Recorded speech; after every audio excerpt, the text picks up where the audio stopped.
Skupina Šambala s svojim istoimenskim prvencem popularizira mantre in človeka na topel, mehak način povezuje s samim seboj in z naravo.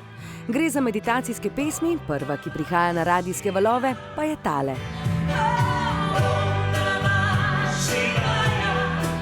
K projektu so z navdušenjem pristopili različni glasbeniki.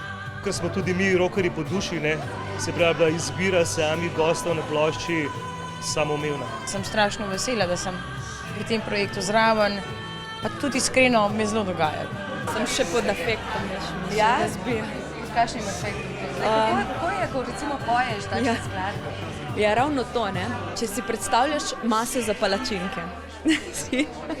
No, ko je taka zgoščena, ravno prav vsega notri, ko jo tako lepo mešaš in ko pride ven perfektna palačinka, evo tako se počuti.